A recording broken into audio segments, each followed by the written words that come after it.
All right, everybody. Today, our guest is none other than Rob Yates. He is running for Libertarian National Committee chair, aka the Libertarian Party.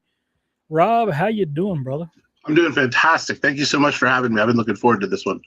Oh, dude, I have been looking for guests like crazy, and you asked, and I was like, yes. It works. It works. Yeah, absolutely. Yeah. I had some stuff break out on my face. I'm like, I'm not going to do a podcast until this is up. And then Well, you look fantastic. well, thank you. Thank you. I didn't put on any kind of makeup or anything, so I'm just caveman. But I showered, so Yeah. I put on clean clothes today. How about yeah, that? exactly. But yeah, so like you're running for chair. You've been putting all kinds of stuff in the group chat of like what your plans are and things like that. Fill us in on that. So I just posted today the official, final, it's never final, stuff changes all the time, but I call it my 6 pillars of liberty plan. Mhm. And it is, I have identified what I think are the 6 main areas of focus the LNC should be focusing on it's fundraising, membership growth, marketing communications, operations, parallel systems. Was that 5 or 6? Did I get them all? That I think I was that was counting. 5. Yeah. Fundraising, But membership growth. Oh, candidates. I didn't say candidates. That's the first one that popped in my head. I skipped candidates, lobbying, electoral success, and then all the things we need to do to make each one of those work. And while I didn't go into full specifics on metrics, because I don't think that's something the chair should do by him or herself, that's something that should be done with the entire EC. It does lay out what metrics would look like for success. This much membership growth, this much fundraising, over time, this much growth. These many people elected. And so we can start just doing things that pay dividends, working towards well-defined goals. Right on. Yeah, the way you won me over is like you were like the one guy who was like, hey, we all need to quit fighting. And I'm like, that's literally what I'm talking about. Like, I don't want to fight with any other libertarians, man, because like what I like to talk about is like we have this perfect enemy out there, right? We have this perfect enemy that can print infinite money. They can kill pretty much anybody they want, even the president of the United States on live TV, and get away with it. Yeah. So why should me and you be fighting each other? Like, while we have at least them to fight, you know what I mean? But it's by design. They want us fighting with each other because we're not looking at them. And it's also like human beings are very reactive. Like, we're very designed to deal with the situation in front of us. And so we forget, like, we have limited resources. We have limited energy. We have limited time, limited money. And if we are reacting to things that are designed to trigger us, then we're putting those resources into those things instead of real change that we could be driving. Yeah, absolutely. Yeah, like that's one of the biggest reasons why I focus on history so much is like, how could we possibly try to topple the tyrants that we have today without studying the ones of the past and how they fall? And especially how are we going to like defeat the ones today if we don't even understand how our ancestors defeated those in the past? Exactly. And the tragic thing is if you really start to look at history, like Napoleon said that history is a set of lies agreed upon, right? So if me and like it's basically when you go back and you realize that some of these tyrants were never defeated at all. The only reason we think they were defeated is because they got to write the history books, and they're like, of course we're the good guys, So yeah, well, it's tragic. You bring that up. This is like, because we're the main point today is one of my favorite topics, which is like more modern Italian history, Italian immigration, the mafia, and what I'm hoping to do is convince you of a couple things by the end of this. One, that Italians are the most, as a demographic group, have had more influence on human history than any other entity in history. I'm already right there with you on that one. I will say Rome is a big part of that. So it's yeah. But the second one is to tell this sort of crazy interwoven story over the last 170 to 200 years of the journey that started in Sicily mostly and ended it with us today, and how many things it has affected in the United States today that we don't even think about. Oh yeah. Like I haven't had as much crunch time as I usually have, like prep time, like setting up this episode, but I feel like a decent amount of studying done. And like one of the things that I absolutely love to find out, like Lucky Luciano, his influence in the 5 points, he was able to defend our key naval ports in World War II Yep. just with his guys. And like he basically made sure that there was no attacks on U.S. ports at all in New York, which is a huge deal, because the reason New York was called New York is because York in England is where most of the English military forces were stationed out of. So the New York, it's literally a fortress with harbors all around it. So that's why it's so important, and we couldn't afford to lose that, and we probably would have if it wasn't for Lucky Luciano. I even read that I didn't have time to verify this. So for everyone listening, I could be just making some urban myth up, but during World War II, Italian engineers converted the torch of the Statue of Liberty into a lookout tower to try That's and so see. cool. Yeah, I didn't know that. That's awesome. I might have just. I mean, I read it on the internet, so take it for what it's worth. But I remember thinking, like, hey, that doesn't sound implausible. Yeah, when I went to New York, like I was screaming obscenities out the window because like I made the mistake of driving through Holland Tunnel, and I said some stuff that I'm still a little embarrassed about today. But like I don't drive very well. Like I hate driving so much. Like if I ever get rich, there will be signs that I just don't drive anymore. Like I'm going to pay for my buddy Muhammad from Ireland. He loves to drive, so I'm going to have him be my chauffeur everywhere. Okay. I do enjoy driving. It's funny you mentioned New York because it's obviously one of the two biggest bastions of Italian Americans now. Mm-hmm. But most original Italians immigrated to the South. Mm-hmm. And just a whole bunch of things led to big changes. Part of it being where it was, Ellis Island, and that's when you really saw a big uptick, right. And it was easier to come in. Mm-hmm. But I would like to think that and I say I'm half Italian, a little more than half Italian. Mm-hmm. But we're good drivers. It's not us that are making the New York streets so crazy. Okay. Well, yeah. let's just put it this way. When I left on Saturday, it was very easy to drive, and there's a certain group of people that don't drive on Saturday. Fair enough. Now they're going to clip that, and then and that's all it's going to say. And we're going to have our own 60 Minutes episode. I'll take that. Yeah, for real, right? After what they just did with the Helene stuff, that was ridiculous. Oh my God, dude. Like I was still cussing about that today, dude. Like that's the lowest of low shots, man. Like just because a few actual white supremacists show up, like they're going to smear all the militias and everybody who actually cared and showed up. And like, so I did a tiny part. I'm not trying to claim any special recognition here, but we helped raise money. I brought a load up and I went and volunteered a couple other times. Mm-hmm. And it was just amazing. Like there were two FEMA encampments I saw anywhere. And one was, they had people stationed there, but it was not in operation. Mm-hmm.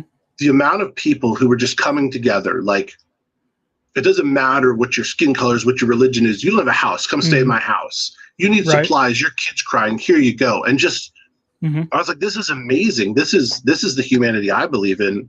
Yeah. And the government was nowhere to be found. And that's the all-consuming Appalachian culture. Like that's just the kind of people we are up here. Like if I seen a black family across the street hurting and needing help, they're going to get help. Like they're my neighbors and I'm going to take care of them. And they would do the same for me. It's not just a one-way thing, right? So like for 60 Minutes to do and they didn't even mention the Amish once. And the Amish, like literal superheroes, showed up and built houses. Still, like I just sent some like materials down because I had to work. I couldn't get off. Like when you're a mechanic, they need you because if the trucks stop, America stops. So like I was at work, so I just took money, bought some things, sent it down. I didn't get to go volunteer, so obviously I don't have much bragging room. But the ones who did go down there, like my buddy Nick, right? He went down there. Yes, he was armed and he was defending the National Guard. Okay. like the National Guard wasn't allowed to be armed at all, but they still needed people to perform security. And where he's ex special forces, they were like, oh, okay, well, would you Yeah, guard come the on. area for us? And it was with the consent of the National That's Guard. awesome. And freaking 60 Minutes is going to smear people like him. Kiss my It's actual disgusting. ass. Like, I get worked up about this. I'm sorry. I'm with you because I was there. Man. I saw it. You know. Yeah. Cassie's doing doing spaces tonight. Yeah, and she's on the warpath, man. Like they really pissed her off. Like I'm looking forward to her space tonight. I think it's at 8:30, but yeah, like dude, I'm just tickled to death you're running for Libertarian chair. Like I don't want to hard change the subject, but like anybody who's going to be like a uniter like that, like we really need it. You know what I mean? I appreciate it. Yeah, like you got my actual support, like full on. Hell yeah, I appreciate it immensely and everything you've done. Yeah, buddy. Anything else I can do, just ask. But so like when I was studying this week, Lucky Luciano, like I started being like, man, this guy's Rob. Like I was just sitting there, I was like, dude, like he's taking all these various different groups of people. Like Lucky, like he didn't care if he was Italian or not. Like he would work with the Jewish mafia. He would work with like the Irish or whatever. He would work with anybody who's competent, right? And that's exactly what you've been doing, man. And I'm just like, hell yeah, dude. That's what we need. Cause like libertarians are like herding cats on the best of days, especially, and you know, and you're running against a guy who spends all day suing other libertarians, and that gets on my nerves. So yeah, I'm like, with you there. Yeah, and I'm just like, dude, Rob's got to win. You know what I mean? I appreciate that. But yeah, like Lucky, like when he was like a poor kid. He got here, like I don't even think he had parents, did he?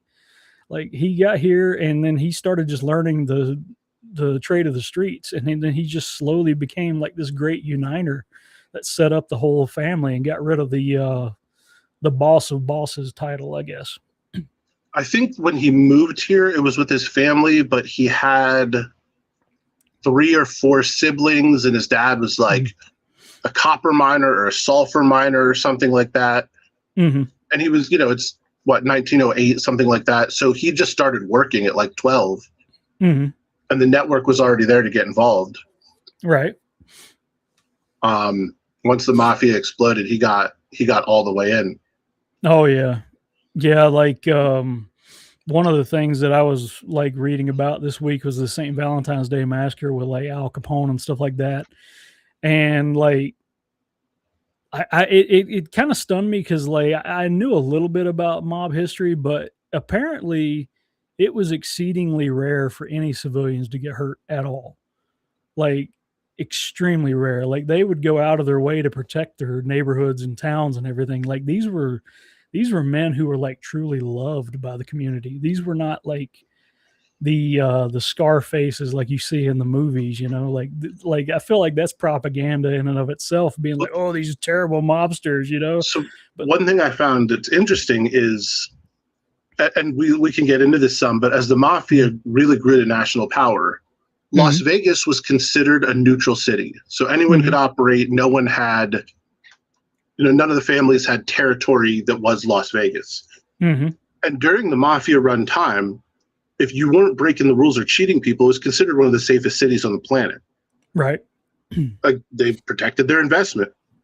Yeah. And it's the entire history of why Italian immigration grew, how the mafia came to power, and what came from it is a case study in, it doesn't matter what's legal. If there is a need, the market will provide. Yeah. Yeah, absolutely. Now, like one thing I've realized is like with the rise in violent crime, you just see it kind of just steadily going up over the last few decades. It almost completely correlates with the rise of the RICO Act. So like when the RICO Act passed, it started just destroying all these families because they were able to take them all in just based on having a shared bank account or whatever, right? Yep. So like then you don't have these guys who genuinely love their communities out patrolling it anymore. And then you get people that just stab girls on buses, and it's tragic, dude. So like the better America was clearly under these guys. You know what I mean? I would agree wholeheartedly. Yeah. And I mean, like one of my favorite things, my favorite historian, Flashpoint HX. He actually follows me here on Twitter.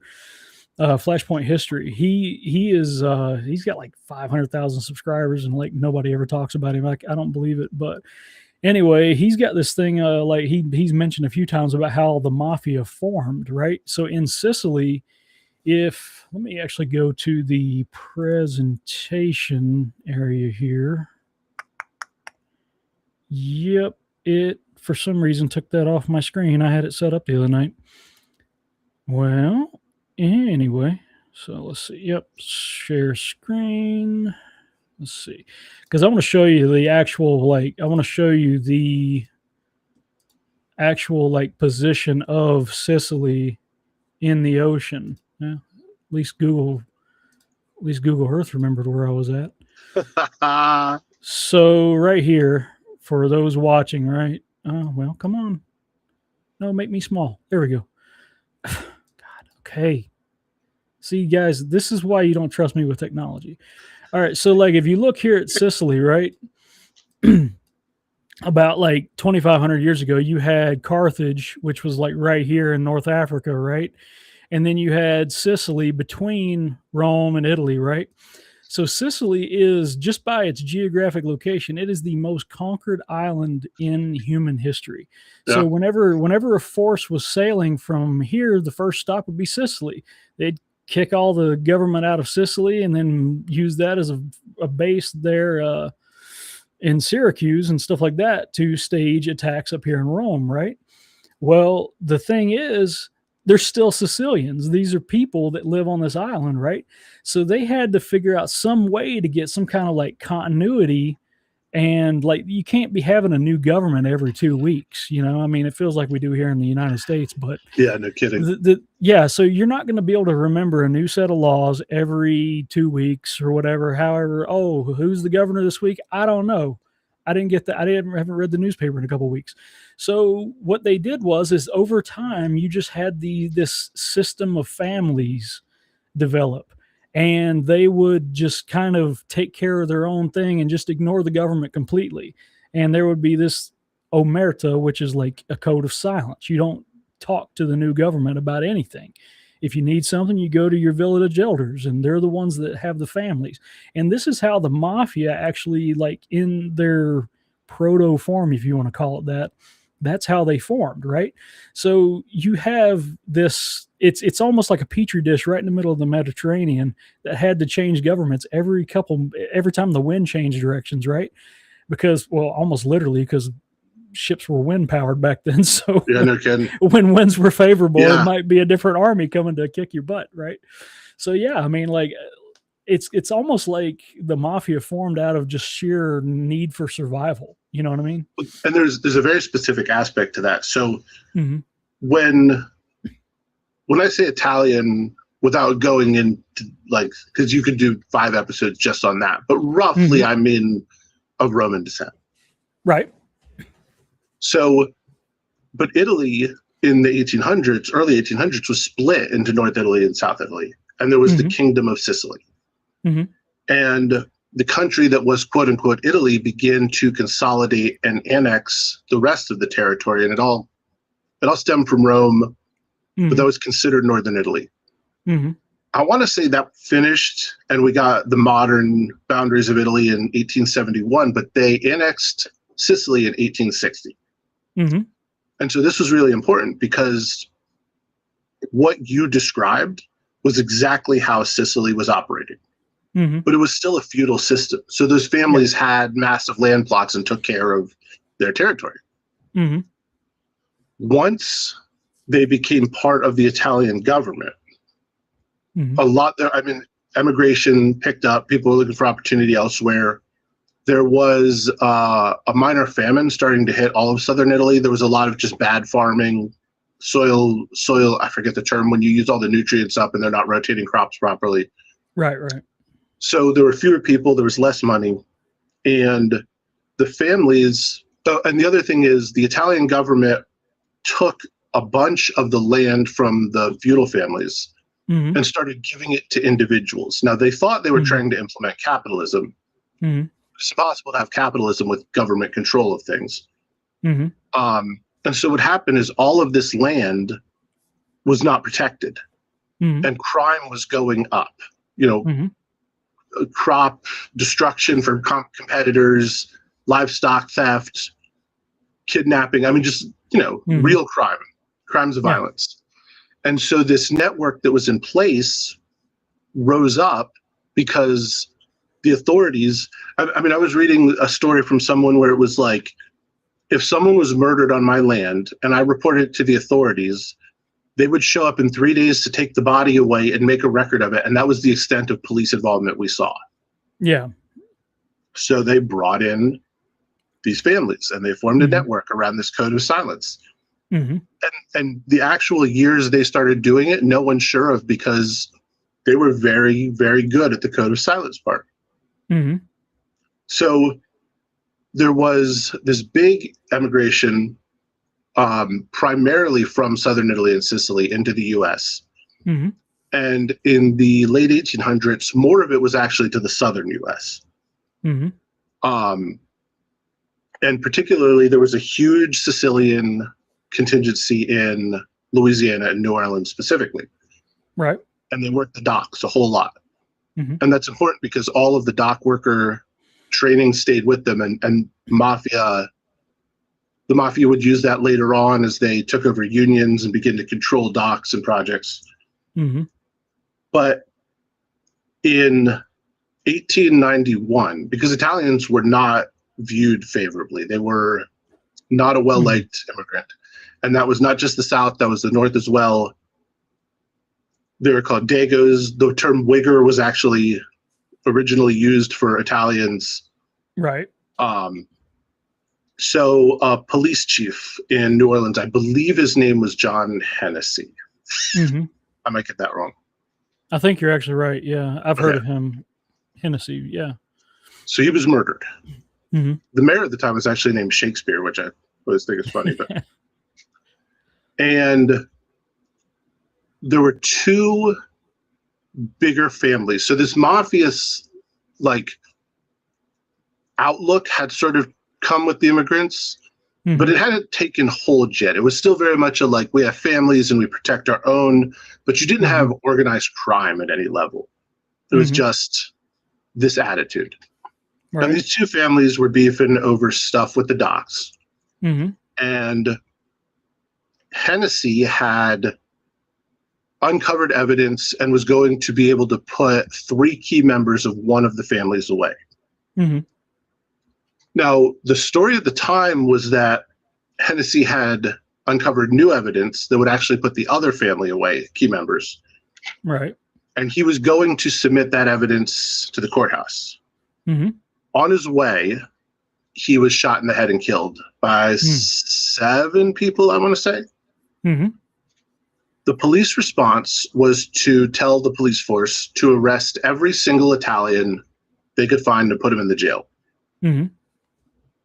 They ended up rounding up something like 250 Italians and whittled it down to 19 people who were put on trial. Of the people put on trial, they successfully completed 11 of the trials, I think. 9 were found not guilty and 2 was a hung jury. At that point, the 9 who were found not guilty should have been free to go.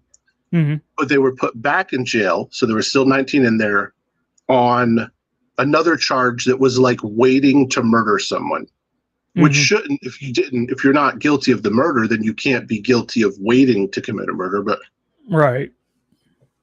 But so they're all in this jailhouse, and so there were political implications to this. So and I'm not going to remember the name of the parties because it was a little different then. It was the political machine that was Democrats and the New Republicans, which have no relation to today's except the names. It was totally different parties. Were pushing back against Mayor Shakespeare, who was not popular. And they were very much supported by the Italians in New Orleans at the time. And he was going to lose the next election, and he didn't like it. So what's come out, there's a couple of guys did a deep dive case analysis of this in the 1970s. And it's almost certain that this guy Shakespeare and his team ordered the hit of that police chief so that they could blame it on the Italians. Mm-hmm. But at the time, in 1891, it was the Dagos. It had to be the Dagos. You know, Right. we bring in these low-class criminals, and this is when the term mafia had just popped up, and they're all being called mafioso.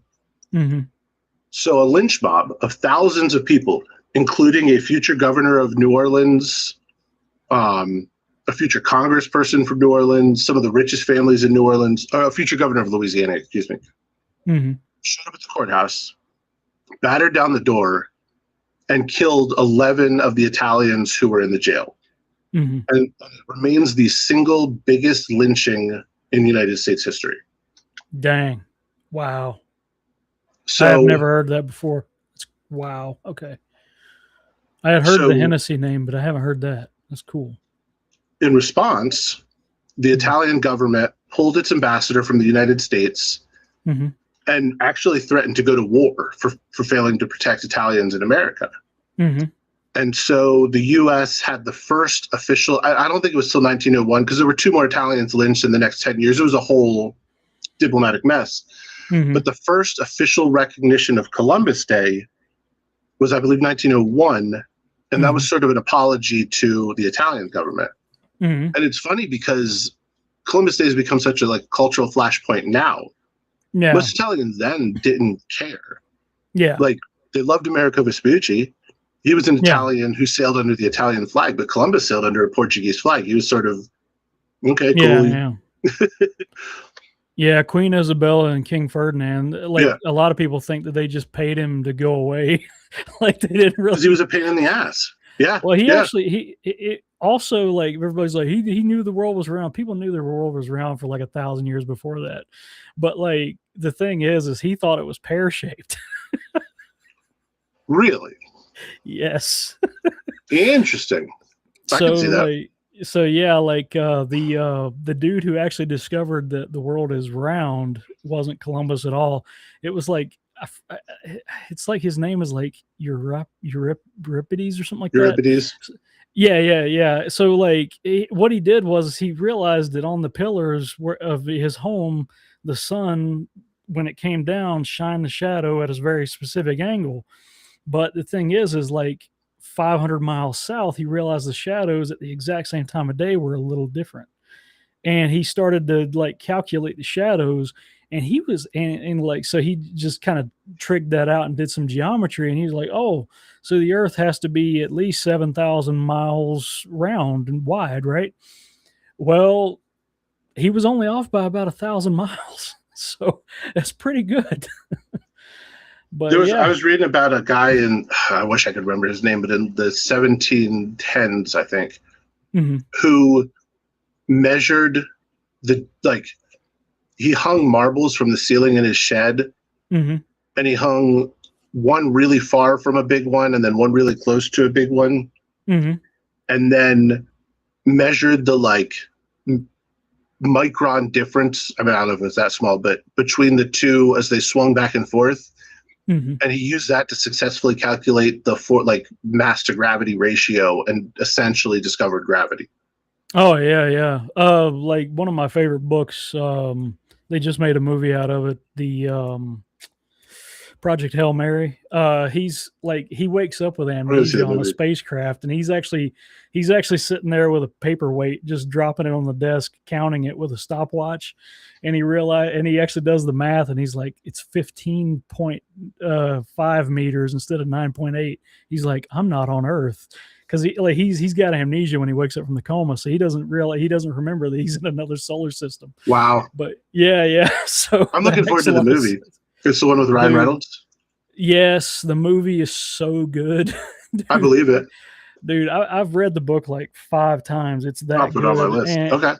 And anyway, the movie, they cut a lot of the stuff out that happens on Earth, but it was Andy Weir's decision to do that. He's like, this isn't going to translate well to the movie, so he was like, okay, we're going to cut this out, but you can go read the book if you want to know all that other extra stuff. But It's so good, dude. I had chills the whole time going into it, and I left even happier. So 11 out of 10, 100%. All right, I'll check it out.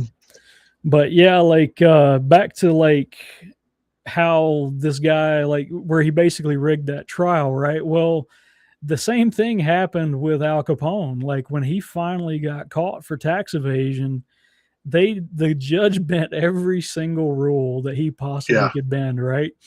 So he replaced the jury the day before. So like Wadir was done and done with, and he was like, "No, we're going to replace the jury, and they're all going to be in favor of prohibition."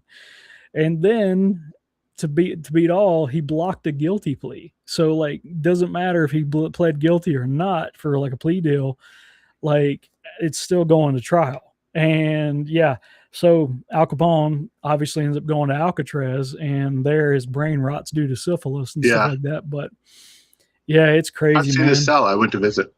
Oh, And really? That's so cool. yeah, it was. My You mom got to just send me texted me. pictures. Henry Cavendish was the scientist who did the measurements. Okay, right on, right on. Henry Cavendish. I might have to look him up. Yeah, So yeah, like. so early 1900s. Mm-hmm. We now have the first official proclamation of, I mean, I guess there had been official recognition, but not of it being a national holiday. Mm-hmm. So this is like a presidential proclamation, like this is a national Mm-hmm. holiday. It's the apology to Italian Americans. So Mm-hmm. now you have a fairly large Italian community. I think it's about 5 million, which is Mm-hmm. pretty big in the early 1900s. And a whole lot more coming. It's called the Italian diaspora. Mm-hmm.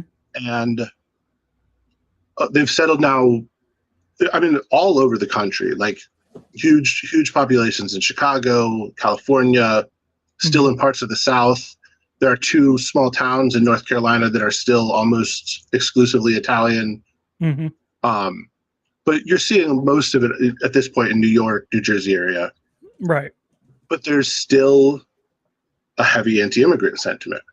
Mm-hmm. And what's interesting is the earlier waves of Italian immigrants would come over to escape economic strife caused by, you know, the government and the bad farming. And they would send money back home, and their goal was to eventually move home. Mm-hmm. Starting in the 1900s, Italians were moving to America because they wanted to become American. Mm-hmm. And so you're seeing they're bringing all the cultural Italian stuff. They're bringing the food, the focus on family, but they're attempting to assimilate. Mm-hmm. Education rates are going way above national averages. Italian businesses are succeeding, but there's still this pretty aggressive anti-Italian sentiment. And so you have all these boroughs, or ghettos, that's where ghetto came from, Italian ghettos, where Italians were facing violence and real discrimination. But they had brought with them this mentality of we protect our own. And, you know, again, history is murky because the mafia kept their mouth shut, which is right. So was it mafia members from Sicily who had come over, or did they just bring the mentality? We don't know. But they started working like, okay, we're going to form these groups, which eventually became families, and that didn't mean by blood. And we're going to protect our neighborhoods. Yeah.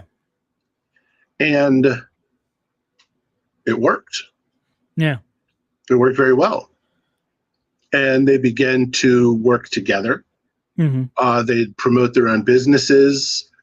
They were known for being very welcoming of quote unquote outsiders to like come in and, you know, eat at Italian restaurants, buy Italian goods, Italian leather, Italian fabrics, but very closed off to people living there. Like, this is the Italian spot. Right, right. So World War I happens. I mean, obviously, there's a whole lot going on with World War I too, but the biggest thing in America is that it did help with assimilation. So a lot of Italians fought in the American Army, and it increased the rate of immigration because people were trying to get out of Europe. Right. So then we have Prohibition. Now, all of a sudden, the government has created this massive market need, and they're looking for people to fill that need. And there was one group of people who happened to have a whole lot of connections and giant networks, and the mafia started selling liquor. And they got really, really good at it. Yeah, that was a big thing. Like, I don't know if you've ever read the wettest county in the world, but they Mhm. made the movie Lawless about it. And Okay, that's a good. anyway, oh man, it's so good. Yeah. Like my one of my I don't know if he's my favorite. Yeah, let's just say Gary Oldman's my favorite actor. Okay. Like he's freaking amazing, right? So like he's in that movie, and like I love the mobster that he plays because he's just walking through there in a pinstripe suit, and these prohibition agents come barreling down the road. He's like, bah, you Yeah. know, And that's how it seeing was the sometimes. yeah, absolutely. And yeah, it's crazy, man. Like, but then the government comes up here trying to screw with us, and we're actually like, I don't know if you know this, but Appalachia is the first stop whenever they have a draft. Like they barely worry about get collecting anywhere else because Of they course. know there's the actual soldiers up here, like people who actually enjoy fighting. Yeah, know how to shoot. And yeah, we don't miss because like it's in It's our life or blood. death. Like, well, if you miss, you don't get to eat. You Yep. know what I mean? That's just how it was for a few hundred years, right? Well, actually, let's just say a few thousand. I mean, even going back to bow and arrows, right? But anyway, so they come up here thinking that they can do all these mob tactics and killing people and burning down houses and leveling entire neighborhoods because they're looking for a moonshine still. Well, we fought back. I believe it. And we were good at it. And they finally get scared because they've lost so many people. They go home and actually repeal. Well, they didn't repeal it. They abrogated the 18th Amendment about it. And now we're still making moonshine. We never stopped. Well, so did you know actually that the mafia and the the entire region of Appalachia really had incredibly close ties? I didn't know that, but it doesn't surprise me at all. So the mafia's original foray into the liquor business, the illicit liquor business, was predominantly done through a network of Italian restaurants because they could import things like cheese and wine from a lot of it came from Canada actually. So because stuff from Italy was tagged, but it was like, oh, it was from Italy. And that's how they'd sneak liquor in.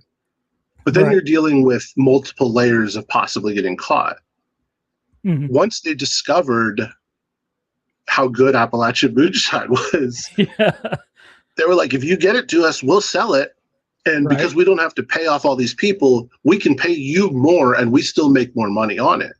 Right. And that's Right. I'm sure you well know, but that's where NASCAR started, was people in Oh, Appalachia running absolutely. moonshine, Yeah. running from Yeah. the cops. Well, it turned out like they all started racing each other because like the cops couldn't keep up with them. So like, hey, I'll race you. So these two moonshiners were racing each other, and then like they would just see who's the Yep. fastest. Then they eventually ran into like being like, hey, let's make a track, you know. And now it's just this silly little sport where they put a new restrictor plate on it every time. So every time a Ford manages to win, so I don't know. Like, I feel like the world's just progressively gone downhill since prohibition. we trade safety for liberty and we get neither.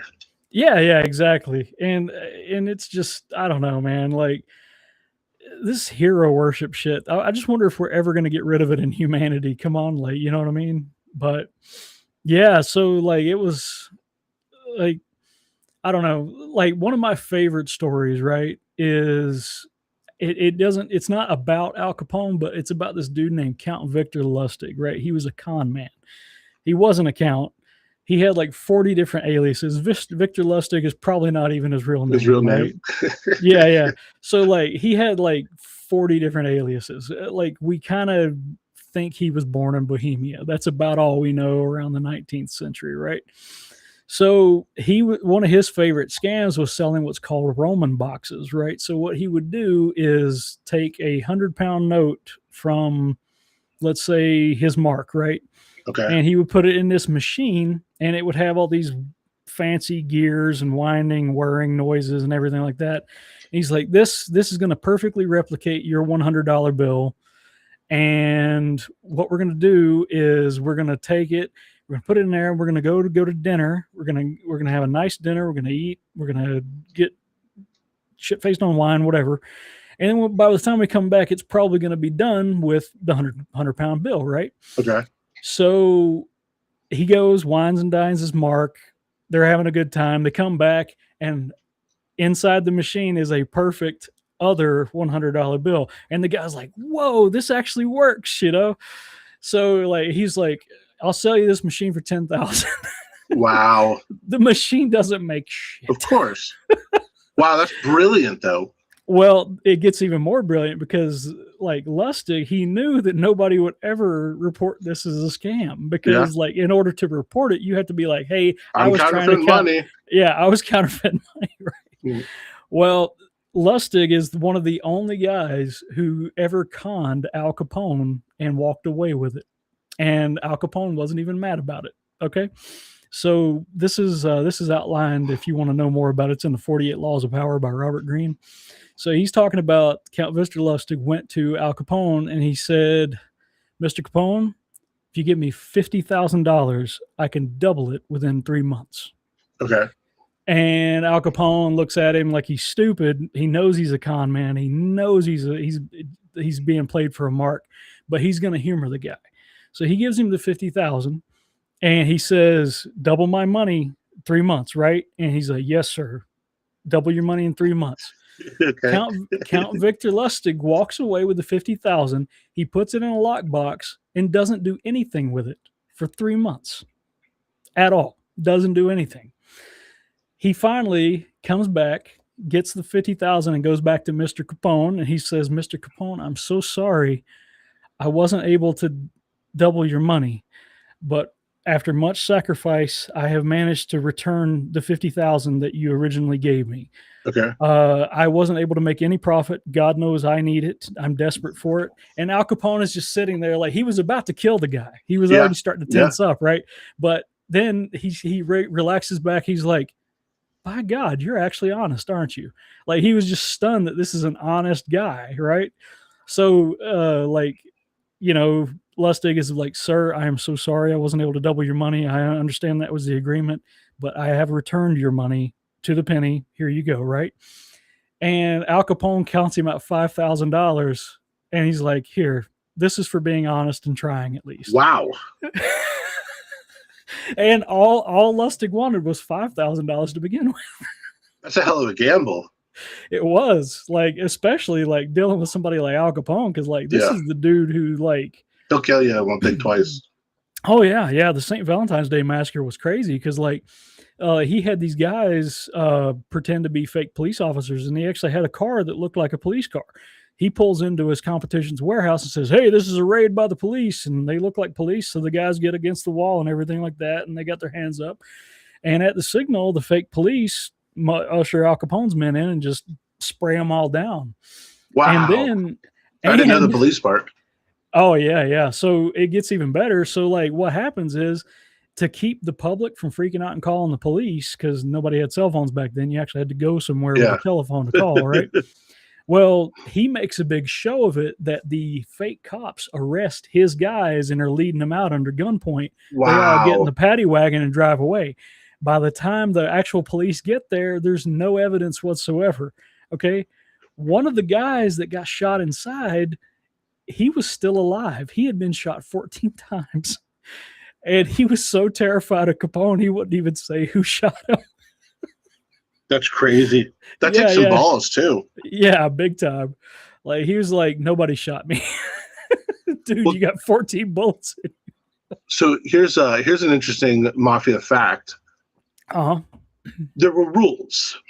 Mm-hmm. And everyone knows now like the hierarchy, and if you're a made man, can't be touched without approval, and things you can do, things you can't do. But one of the biggest rules was without agreement from then the 5 families, there were no hits on law enforcement allowed.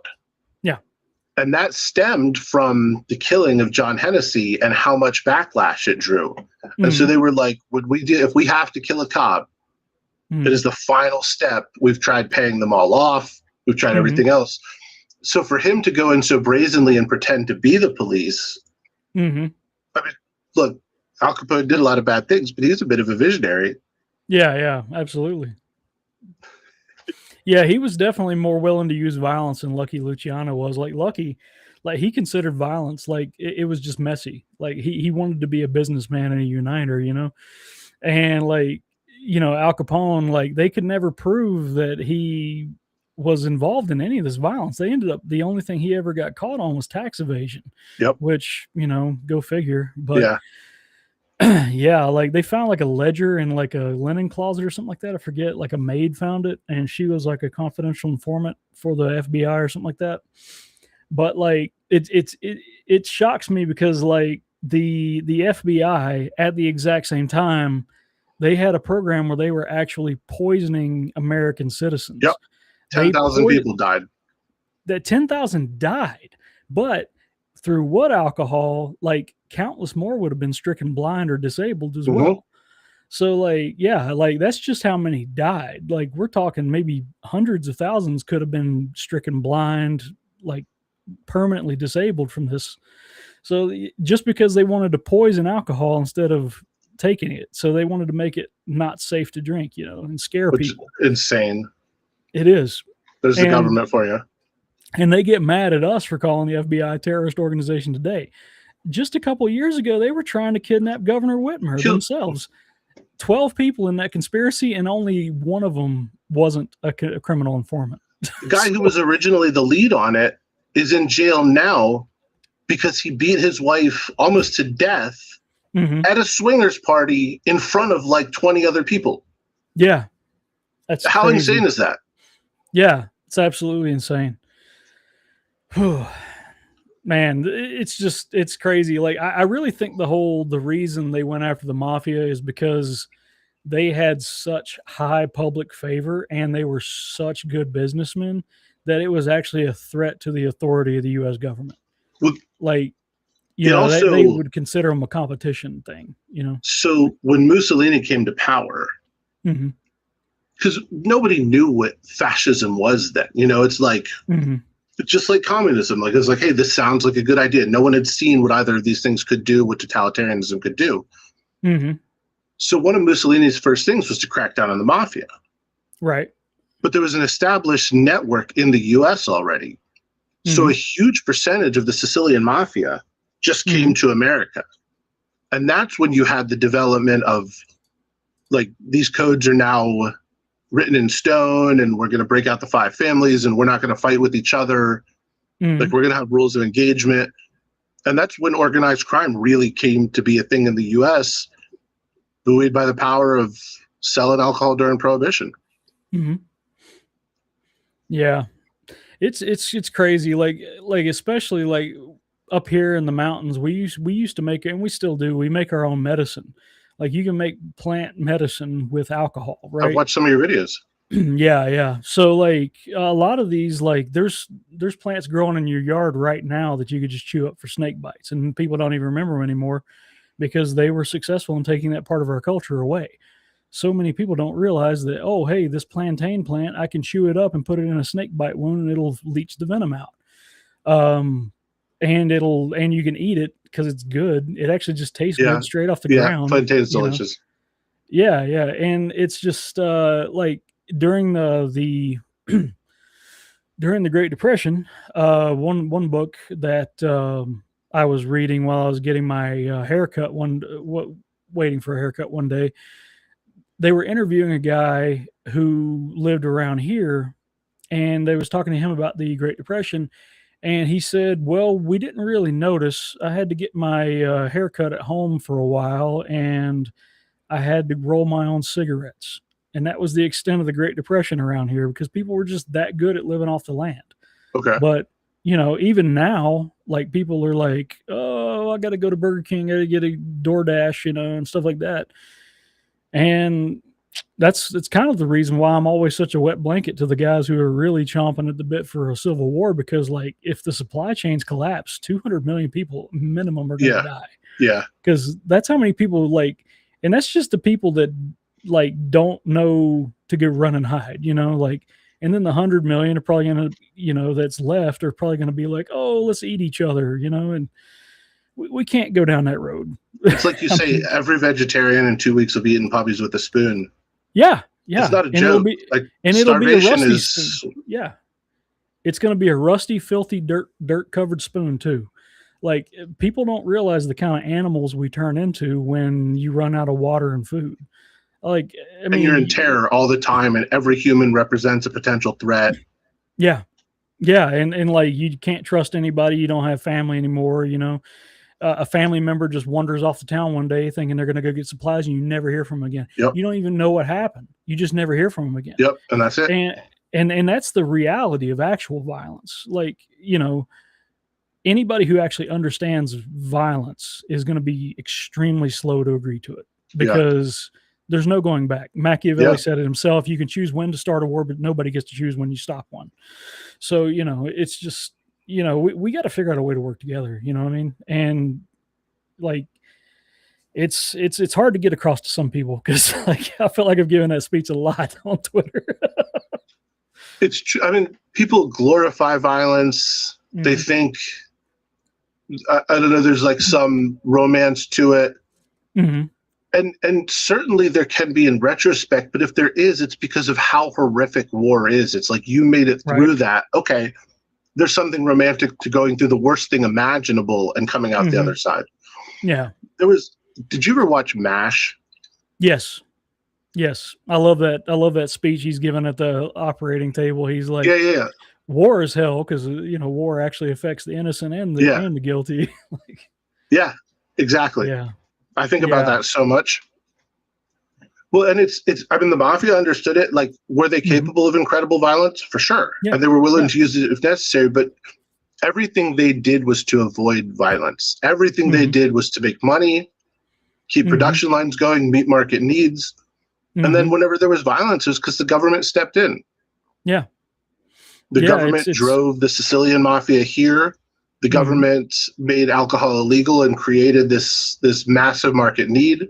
The government, the FBI went after the mafia, and everyone started shooting each other. Yeah. I mean, it just, like, it's hard to get across to people that the government is the greatest evil there is, because everything they do, they give it this air of legitimacy, even if it's completely monstrous. Like, one thing I wrote about in one of my articles on Twitter was the largest mass shooting in U.S. history was done by the Army, and it was the Battle of Wounded. I don't want to call it the Battle of Wounded Knee. The massacre of Wounded Knee. Yeah.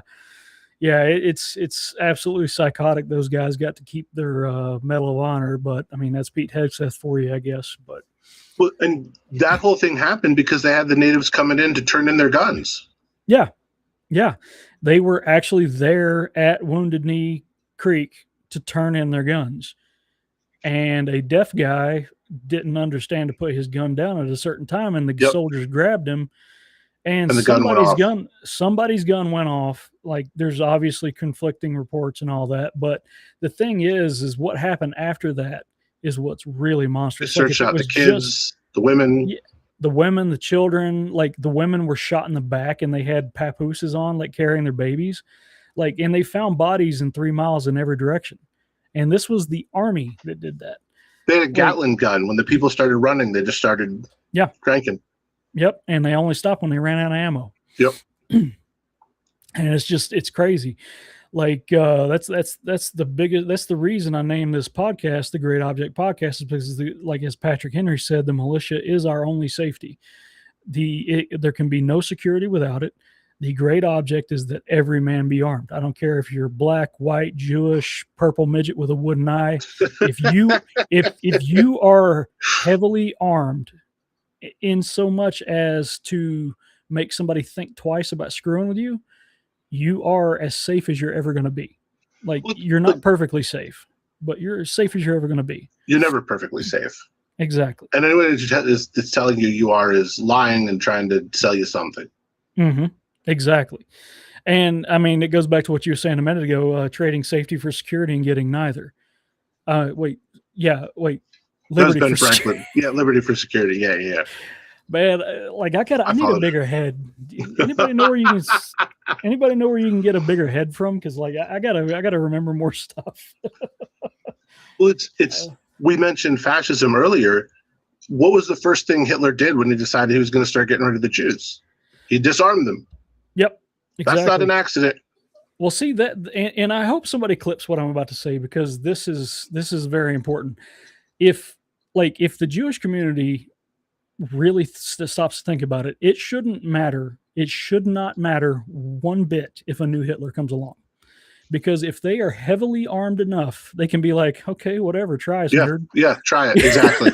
like you see, I mean, some of the stuff I say on to the ATF and the governor and whatever on Twitter is pretty spicy. But so the thing funny. is they're not going to come try it because they know Appalachians are armed to the teeth. They're like, okay, well, we're just going to leave them alone. We're not going to enforce those gun laws up there because they know better. Well, you're not looking for trouble either, but you're certainly willing to bring trouble if necessary. If this country got invaded, I would be the first one in the trenches. I would be digging the trenches. I would have a smile on my face, and I would be whistling Dixie. I would. They wouldn't even have to pay me. Like I would use my own ammo. But yeah, it's just I mean, they try to act like law-abiding gun owners are the worst thing in the world. Like especially 60 Minutes. God, man, I hope Cassie tears them a new one here in a couple hours. I suspect she will. Yeah, she will. Her and Matt too. Matt's great. But so here's an interesting fact for you thinking with the mafia stuff. The biggest mafia bust in history was at a place called Appalachian. Spelled differently, it's Appallichin. Okay. Or ACHIN, and it was in New York. Oh. So there was Phil said there's golden ammo buried in the barrels.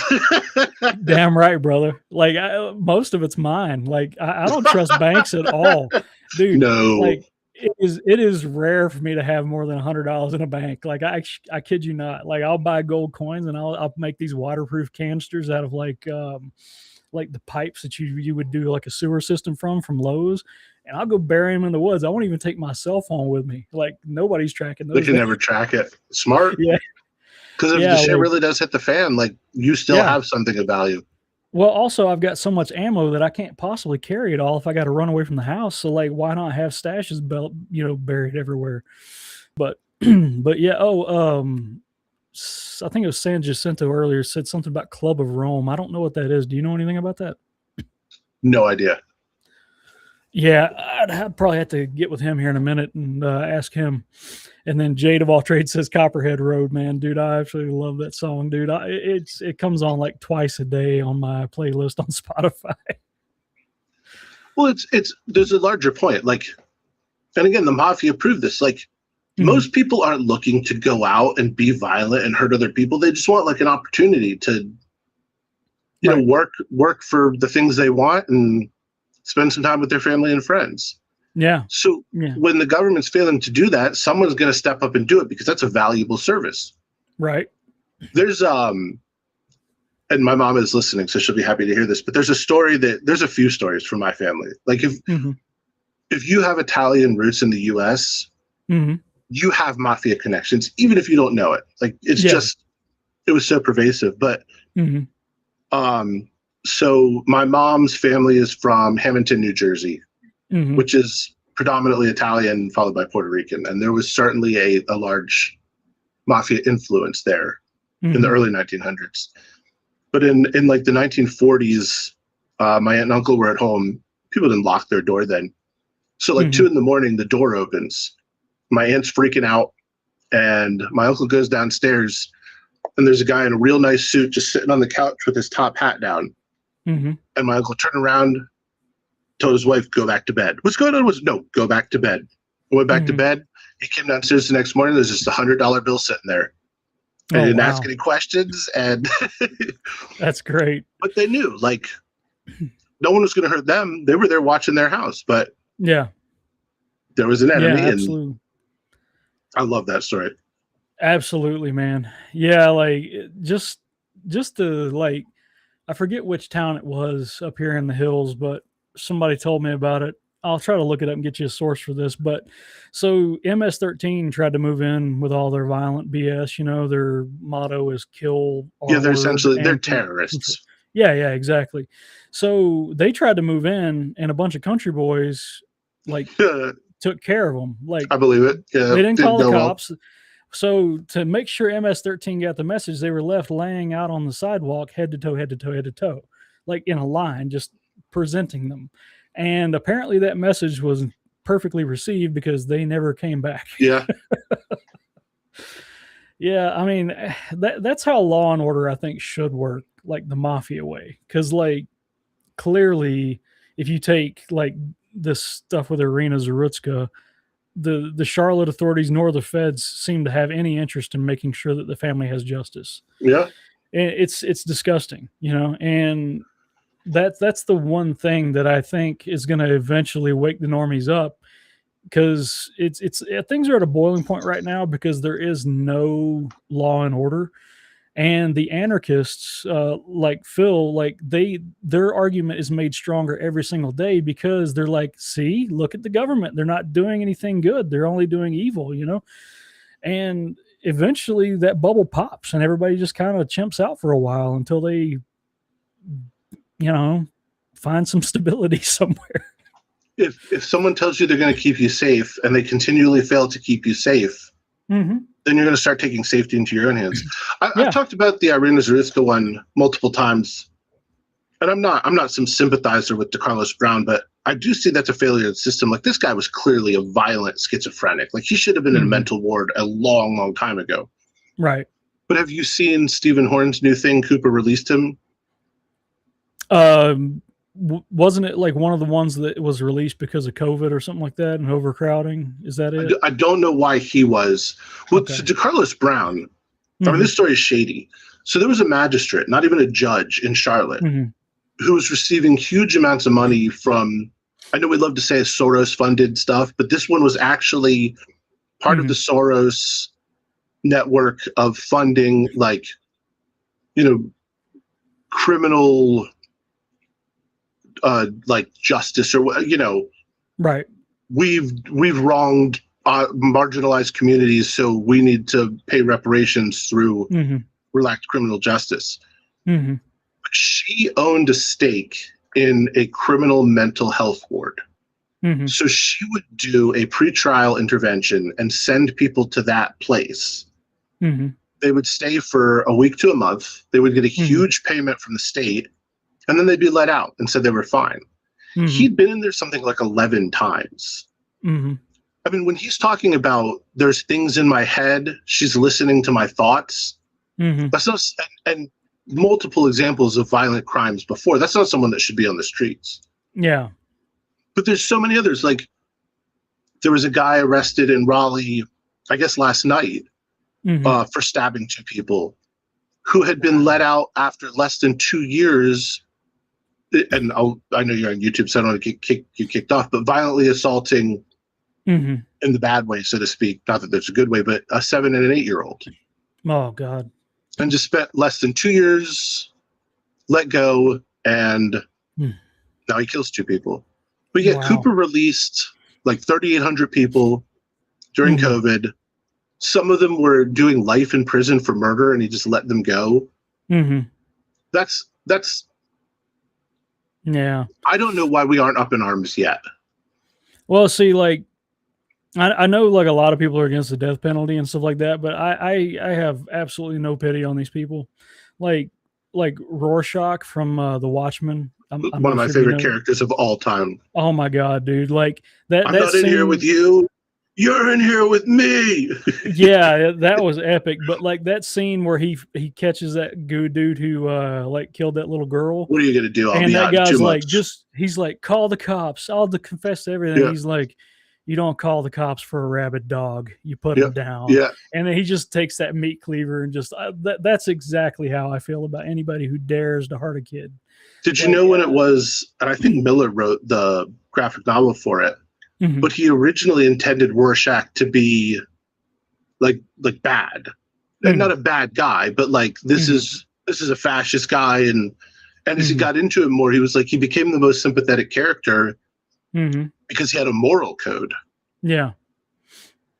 Yeah, I like that one story. He's like, well, that guy was like, punish me. And then one day he tried that with Rorschach, and Rorschach dropped him down an elevator shaft. God, I love Rorschach, man. Like they really need to do more with him, because like that guy, I forget that dude's name that played him, but like it's the guy that plays Freddy Krueger. I don't remember his name. Yeah. Good God, he's so good, man. Yeah. Like he's got that just quiet intensity about him. Like he's not even speaking and he's controlling the entire screen. Like, oof, yeah.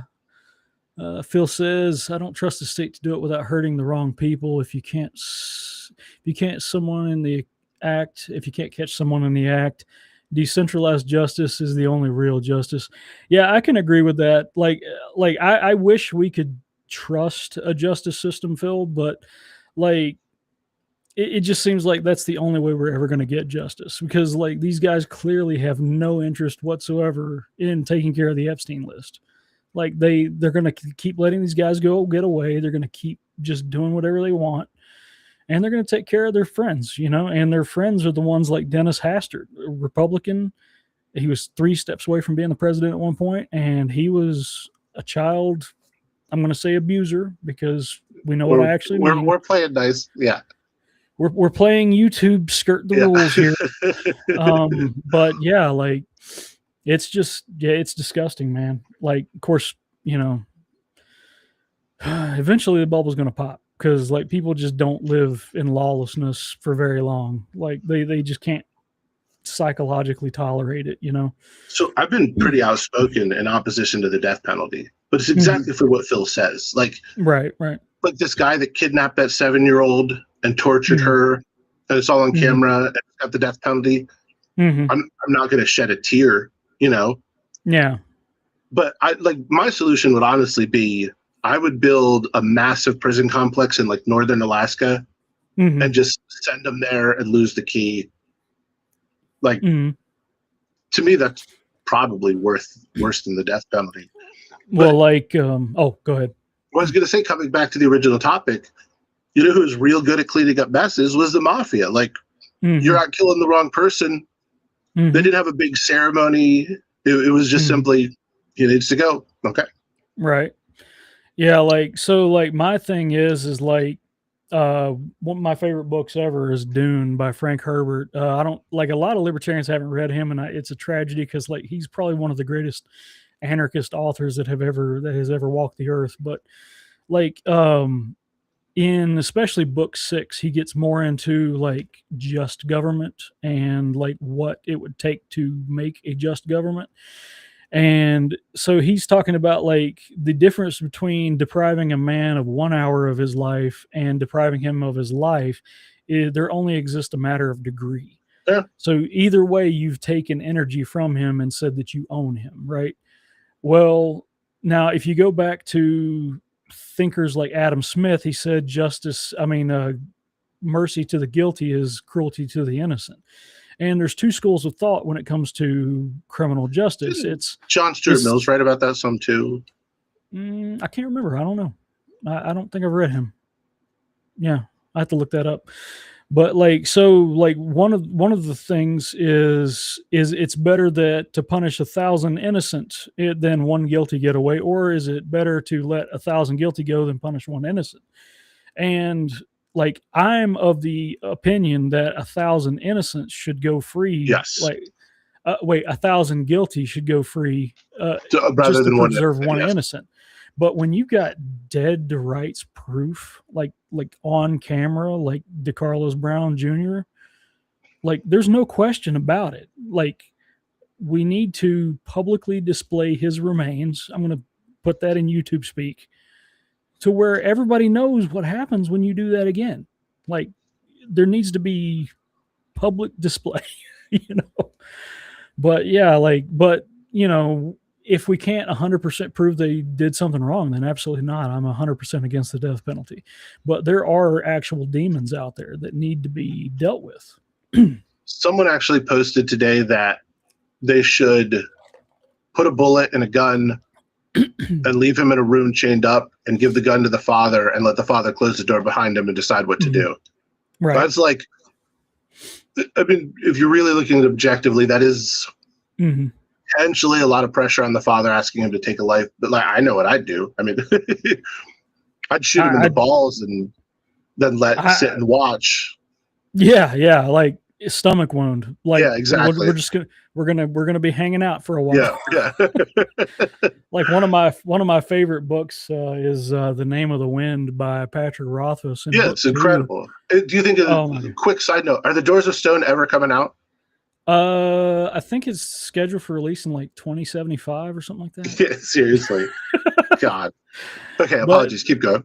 But in his defense, like there was like a 10-year gap between book 1 and 2, and like we're just now getting to like year 12. Yeah. So like, fingers crossed. I think they're gonna make a show out of it. You know what I mean? But you remember that scene in the second book where he like stabs the dude in the stomach and leaves him some water so he dies slow? Yeah. I'm like, that's exactly what needs to happen to these slavers and child herders. And, it's just, man, like he was like, thinking back, that's the most cruel thing I've ever done. And I was like, that dude deserved it though. You know what I mean? It's also, so the death penalty has been proven time and again to not really be a deterrent to crime. Right. It's because they're criminally insane. And we've also created this weird structure. And to be fair, you're asking the state to take someone's life. So it needs the most safeguards you can possibly imagine. So the fact that there are all these automatic appeals and reviews, okay. But then you get to a point where someone did something heinous that potentially merits capital punishment. And now they're up for actually being put to death 40 years later. And they've spent 40 years trying to make up for what they did, and they've helped all these people. At that point, that's not justice. That's just weird. Like, if we have definitive proof, shoot them in the head and move on. Like, do it mafia style. And then you start cleaning up the criminal element, too. And then you just see crime decrease over time because there's fewer people out there that are willing to hurt innocents. Yeah, I mean, like, it goes to the Frank Castle thing. Like, Batman, he tries to be like, oh, if you kill a killer, you become a killer yourself, and the number of killers in the world stays the same. And like, there's a side by side of Frank Castle. He's like, not if I kill a bunch of killers. Like, I love Frank Castle, man. They canceled his Disney show because the producer thought it was becoming problematic that people thought he was the good guy. He's obviously the good guy. May 12th, 2 hours, Punisher special. What? Are you serious? I just finished the Daredevil season, which Daredevil Reborn was awesome. Really? And so John Barenthal was in it a little bit, Daredevil. but so good. God.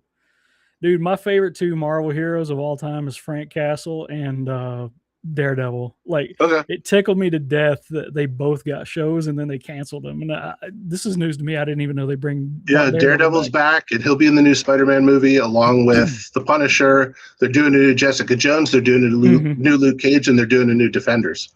That girl who played Jessica Jones was nuts. Like, I absolutely loved that. Kristen Ritter is so perfect for the role. Yeah, and Luke Cage was good too. Like, I think they like didn't make it as gritty as they should have, but maybe they'll make it better this time. I actually, of all of them, Luke Cage was my favorite. Really? Which is like, my background, half psychology, half English literature. Right. So I'm a nerd about it. And the way they stylized it, where like Harlem was a character and everything was really engaged with not just bringing Harlem to life, but bringing the life of Harlem into the discussion. I was like, that's brilliant writing. Oh yeah, absolutely. Yeah, I like that one dude. He was the guy who did like the Biggie Smalls crown. What was the one who? I know he was played by Mahershala Ali. Yeah, him. Yeah, I absolutely loved him as a bad guy. I was like, is he really even a bad guy? Like, he's clearly out for his own, gain. But I mean, we all are, Well, that's where you get into this sort of morality argument. I never finished The Walking Dead because it got just like redundant. But the first like 6 or 7 seasons, 6 or 7, that whole like. Yeah. But the whole thing was like, who's good or bad? They're not making a moral statement. They're just saying this is reality. And it's I'll keep tying it back into this. Like, that was a big thing with the mafia is like, they're not saying they're good. They're not saying they're bad. They're saying, here's what we offer. Here's what we're doing. And we're protecting our own. They were realists. Right. And I think being a realist is like I do believe in objective morality rooted in natural law, but like like Frank Herbert himself gets into it. I think it's in book 5. He's talking about like the like a moral requirement in one culture can be a crime in another. Yep. Like it's like in some Muslim countries, not all, but some, like it can be a moral requirement that you got to cut your sister's head off if she's caught without like caught doing something Yep. improper, you know. But like in another culture, our culture, that is the most evil thing in the world, you know. Yeah. And like I think it's objectively evil based on natural law, but the thing is like they don't know that. That's the only thing they've ever known, you know. Like we was playing the India game on stream the other night. Objectively, they think it's okay to throw trash all over the ground and make their entire country look like a landfill. But here we consider that evil.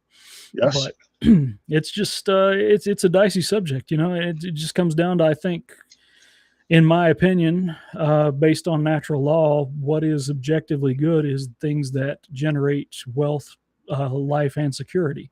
But it's got to generate all three. It can't just generate one. Like a R wordist can generate life by performing the R word, right?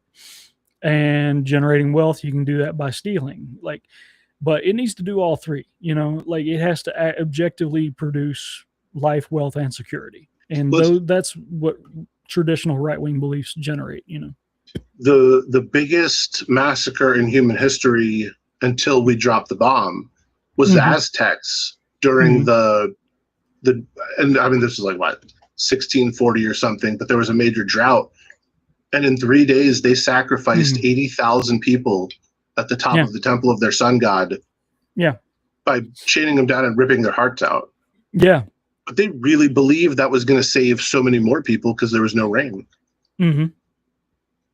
Yeah, and I mean, like, just if you go back to like my favorite period of history, the Punic Wars, like the Second Punic War, nice, the battle of Cannae, Hannibal like killed, I think it was like 85,000 people in a single day. Like, good God, you know, and he didn't have guns or anything. It was just all knife work. I'm like, yep, all blades and arrows. Yeah, geez. Yeah, he tricked them into encircling themselves, though. So it was like a perfect encirclement, and nobody got away. It was just all of, like, I think 88 senators died that day, too. It was crazy. That's one way to make sure your enemies aren't coming back. Yeah, it's the only way, actually. But, yeah, like, it's crazy, man. But, yeah, dude, I am just so happy you're running for chair, man. We need some change in the party. You know what I mean? I appreciate it. So, yeah, like anybody got questions for Phil? I mean, not Phil. I was reading Phil's comment up there. Anybody got questions for Rob? Like, let's put them in the chat. Like, let's grill him. You know what I mean? Go for it. I love it. Come on, type of questions. We'll keep chatting. But yeah, it's I don't know, man. I just don't see there's any fruit in trying to be like, let's just keep suing libertarians. You know what I mean? I think that just needs to end, you know? And like, I mean, look, and I said this in my statement on New Mexico, there's always I never say never. So there are always going to be situations where you have to use the legal system for its intended purpose. If people are really actually hurting you, taking from you, like, okay. But just because you disagree with someone, like using the force of the state to try to bring people into align with your viewpoint is about as antithetical to our beliefs as I think someone can be. Yeah, for real. Absolutely. Yeah, I agree with that completely.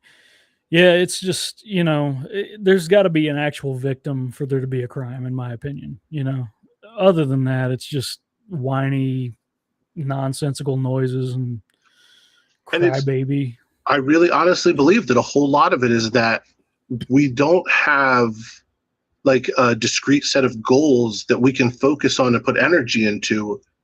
And so then that energy turns into blame, and that blame turns into fighting. Yeah. And like, of course, people's feelings get hurt. And like, you know, like, I feel like it's, you gotta consider people to be people. Like, persons. Like the only people in the libertarian space that I can't respect right now is this whole libertarian nationalism thing. And those two words have solid definitions, and I actually like both definitions of those both words, but it's basically just neocons trying to take over the Libertarian Party. Like, if you look at them, they're like, oh yeah, war in Iran's totally cool. Also, taxes are cool. Like, how So many libertarians are going to be like, taxes are cool?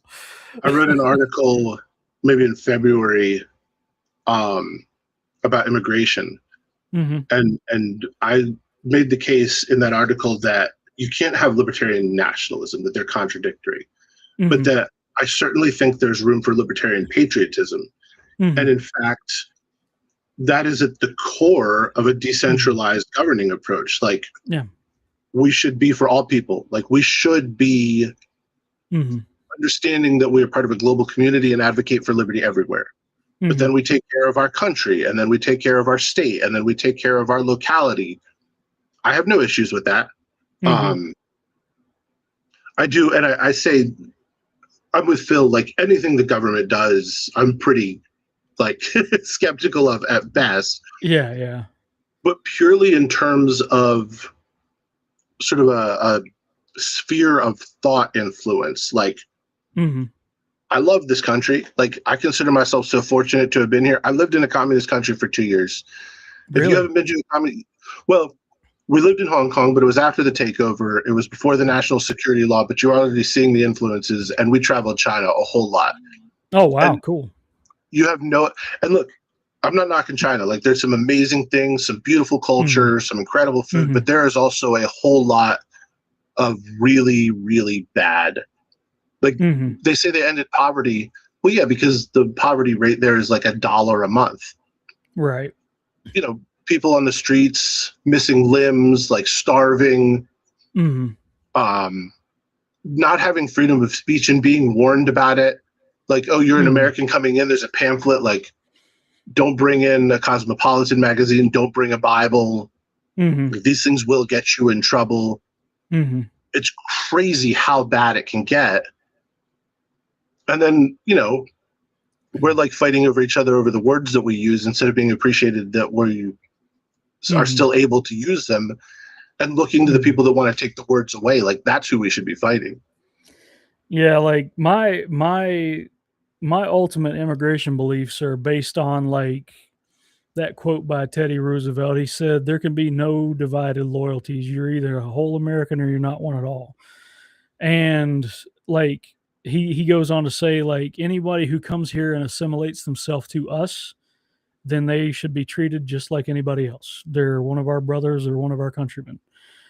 And like, there can be no room for any flag but the American flag. Like, that's like, I'm Confederate as it gets, right? I am extremely pro Confederacy. We know. you see which flag is on my hat, right? So like I am glad that we became one country again, because like, ultimately we don't need Tennessee and Kentucky going to war over water rights. Yeah. You know what I mean? We have a system to figure that out now, you know? And it's just, I don't know, man. Like, it's also historically, and I mean throughout all of history, like, the whole concept of racism it's built into us psychologically, because we naturally don't trust people that don't look like us. Yeah. And 50,000 years ago, that kept us alive, because the tribe from the other side of the hill might be coming to kill you. So not trusting them kept you alive. Yeah. So we have all these countries, and they create these minor ethnic, what's the word I'm looking for? Like, nationalities, identities. That's what I'm looking for. So you have, you know, everything from like Ethiopian to French to Chinese to German, and then you come to America, and it's not based around an ethnicity, it's based around an idea. And that's incredible. And so, like, come here, embrace that idea, take advantage of the prosperity that an entire country built on the concept of liberty. Look how much prosperity and wealth we've generated. Stop trying to take that away. Go ahead. Like one of my best friends is a Muslim from Ireland. Like me and him get along great. Like we were playing Space Engineers, and he was giving me this big speech about, oh, it's going to be a couple years so you can fight somebody on my level. 2 weeks later, I'm building a barely functional ship that I don't even really understand how it flies, and I crashed it into his base. And I said, "Hey, that's for 9/11," and he dies laughing. Right, like me and him get along great, because like he came here and I threw him what's called a redneck birthday party. We went out to my favorite gun range. We got some tannerite and we blew shit up for a couple of hours. And he was like, "That's the best birthday I've ever had in my life. Thank you so much." There's videos of, "Hey, Amity." Oh, and also well said, Phil. I agree completely. Now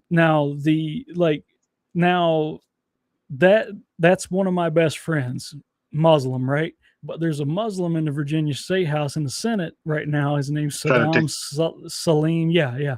Take gun rights. Yeah. So he's trying to cut my gun rights, even though he wasn't even born here, nor was his ancestors. That's something I find uniquely offensive. And that's my only red line, because like libertarians, I think we have a good thing going for us about trying to gain rights, but we don't really spend much time thinking about the rights we're in danger of losing right now. And one of the ways historically tyrants have taken rights away from their people is to invade them with like foreigners who are just give them whatever they want, and then they just water down their rebellious population with them, and that's what Aristotle says. He says the guardians of a king is his people, and the guardians of a tyrant are foreigners. And that's from Aristotle 3,000 years ago. So like this is clearly not a new problem. You know what I mean?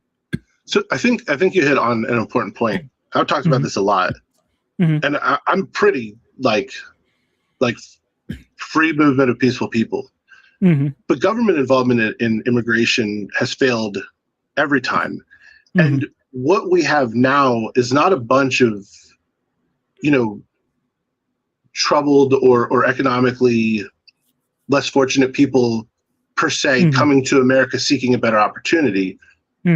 It's the government essentially importing people. And I really think it's because then they can create like NGOs and other vehicles for fraud that they then get paid off on.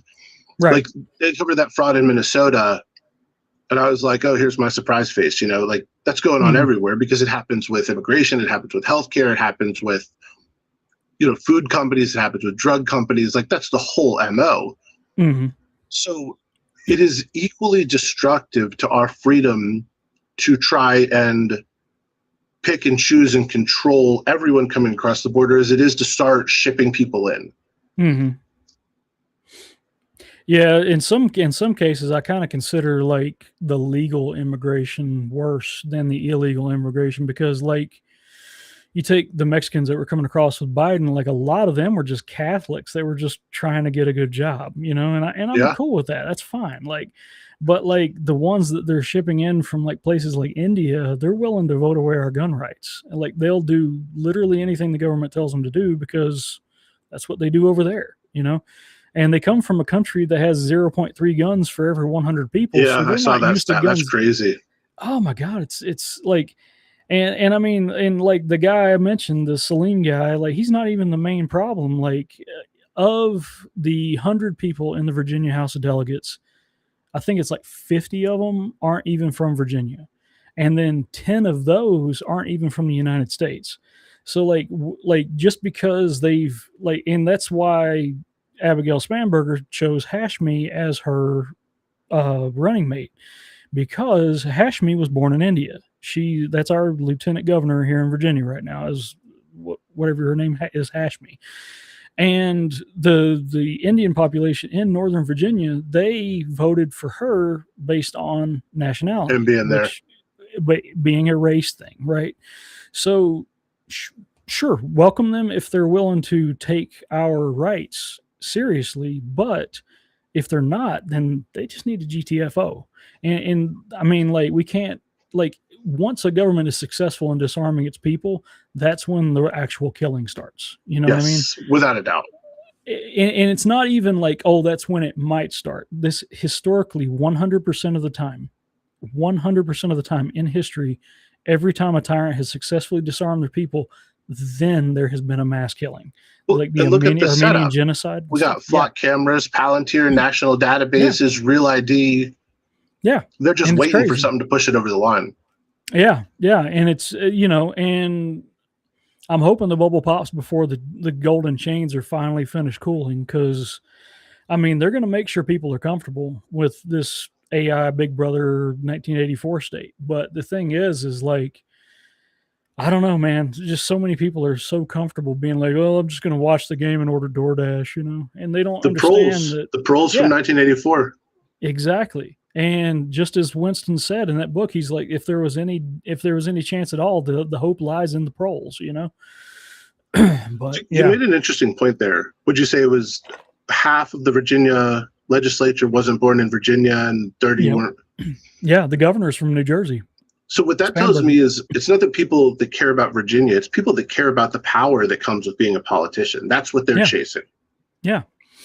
And it's really just a replay of the whole carpetbaggers thing from the Civil War, because the reason the carpetbaggers thing was like important at all is because, like, after the Civil War, like, even though they were all pardoned by General Grant for fighting against the Union, what it was is they still lost their voting rights. All these men that had fought in the Civil War, they had to go back home and they had to live in towns where they were no longer citizens.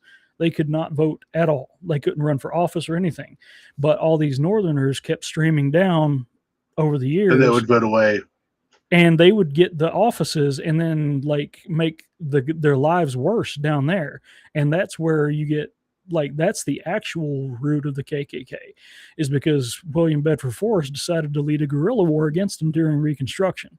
It wasn't a race thing at all. It was about getting the Union out of the South. But obviously wasn't successful in that. But anyway, like propaganda is a big thing. Like but like, if you look at the KKK in the early 1900s, they even took up for a black guy who was being framed for murder. Like they protected him. And it turned out that a guy named Leo Frank had actually committed the murder. And this was in Georgia. You can look that up. I might do an episode on it one time. But Leo Frank killed and something else to a little girl. And he was convicted all the way up to the Supreme Court. The Supreme Court convicted this guy, which is very rare for a criminal case to get that high. But anyway, and the governor of Georgia was going to try to pardon him anyway. And then they lynched him. But like, he was trying to frame this black guy. I forget the black guy's name, but he actually, that guy went to the KKK and said, "Dude, I did not do this. Please, can you just hear me out?" And they heard him out and they realized this guy's actually innocent. Wow. And they protected him. They actually protected him to make sure he would not be harmed. So one of the craziest things to me is that when the FBI really started paying attention to both the KKK and the Black Panthers is when they started marching together. Yeah. Yeah, absolutely. That's wild. Like, Huey Newton's a freak. Like, I know he had some like out there views on a few things, but like, me and him are simpatico on gun rights.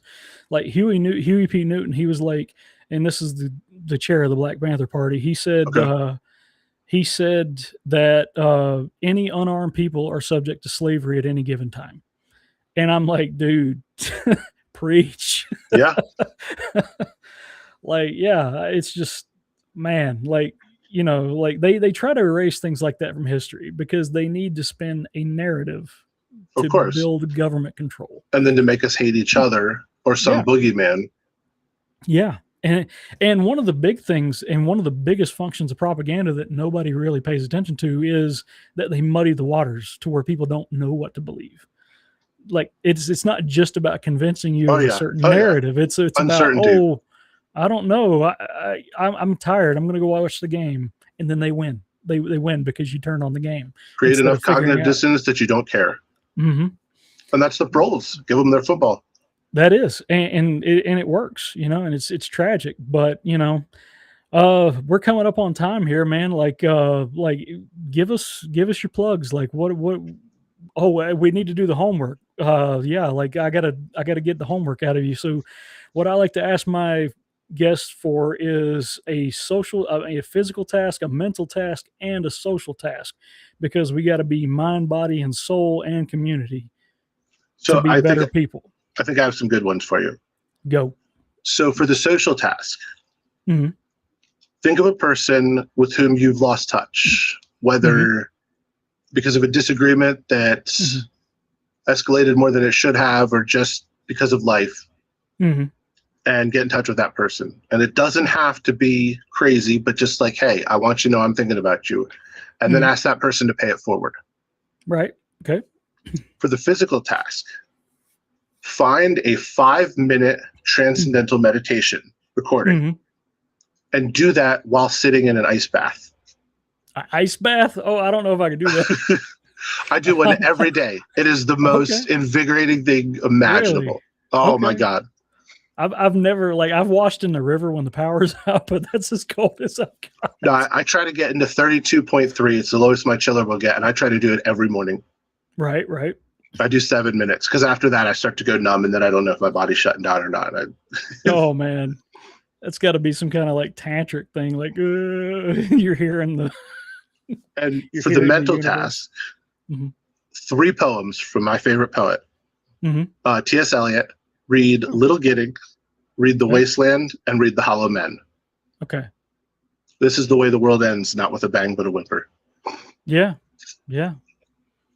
I think that's what happened in the Younger Dryas, honestly. Like of course that's just getting into a whole other podcast. Yeah, like I could go on for an hour and a half about the Younger Dryas. I just watched that Graham Hancock documentary finally. Dude, I have chills just thinking about it. Oh man, dude, it's been fun. No, I appreciate it. We gotta have you back this on whenever you have on. You have good guests too. Yours and Phil's is one of my favorite episodes of all time. Dude, Phil's great, man. Like, I mean, he and I disagree on a few things, but man, like, Phil's legit, dude. Like, I don't see how anybody can't just sit down and hang out with that dude. But yeah, like, him and Brent, like, I really enjoyed it. And Amity was on here for the Carroll County Courthouse shootout. Like, I still haven't seen that one, and it's one of the open tabs on my computer, and I've been busy with work, and I haven't even gotten to edit Phil's and Brent's yet, and I haven't got to do the one with Sean Kennedy and Justin yet either. I got to edit those because editing just takes a really long time. You know, you got to listen to it like 8 times, and then and you got to do the whole thing, and you miss something, you got to go do it again. Yeah, and then you got to do like rewind it back and then add your graphics, and like it takes a while. So like I am working on that, I promise. But yeah, so anything else you want to shout out? Like what's coming up with your push for the chair? Yeah, I'm doing town halls this weekend and next weekend. We sent invites out to all the state chairs for the delegates to come and ask me questions, check out my plan. But I will put the material out tomorrow. So if you can't make the designated time, obviously that's fine. I'm just trying not to get it too cluttered so everyone can ask questions who wants. I just finally posted my plan, the 6 Pillars of Liberty Today.